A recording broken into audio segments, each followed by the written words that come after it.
जय श्री राम। माता सीता भस्म कर सकती थी रावण को, लेकिन क्यों नहीं किया?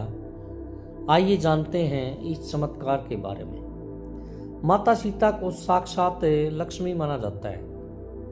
वे श्री राम की ही तरह शक्तिशाली हैं। वे चाहती तो रावण को उस वक्त भस्म कर देती जब वह हरण करने आया था। वे चाहती तो अशोक वाटिका में पहुंचकर भी रावण को भस्म कर देती या उसका किसी भी वक्त वध कर देती, लेकिन माता सीता ने ऐसा क्यों नहीं किया, जबकि वो तो खुद ही आत्मरक्षा में सक्षम थी। वास्तव में माता सीता स्वयं शक्ति स्वरूपा थी।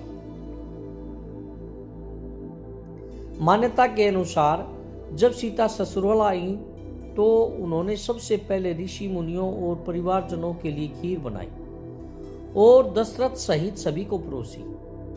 जब वे उन्हें खीर परोस रही थी, उसी समय तेज हवा का झोंका चला और सभी ने अपनी अपनी पत्तल संभाली। लेकिन उस दौरान राजा दशरथ की खीर में एक छोटा सा घास का तिनका आकर गिर गया। माता सीता ने उस तिनके को देख लिया था, परंतु खीर से वो तिनका सबके सामने कैसे निकाले? वे बड़ी दुविधा में थी।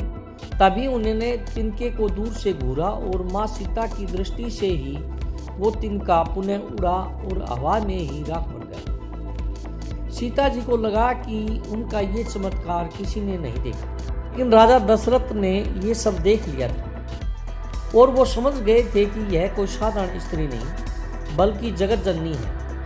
उनके इस चमत्कार को देखकर वे डर भी गए। खीर खाने के बाद राजा दशरथ अपने कक्ष में चले गए और बाद में उन्होंने सीता जी को अपने कक्ष में बुलवाया।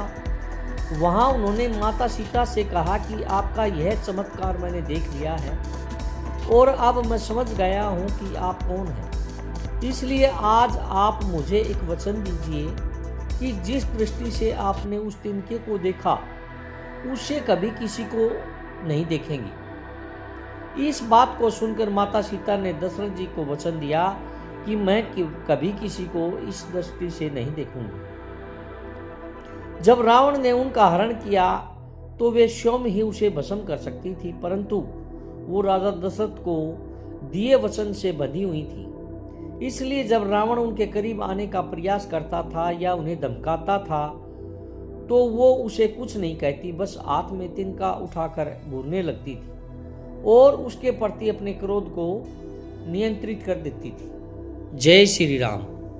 अब आप इस कहानी को सुनकर समझ गए होंगे कि माता सीता जी कितनी शक्तिशाली थी और वो चाहती तो रावण को एक तिनके से ही भस्म कर सकती थी।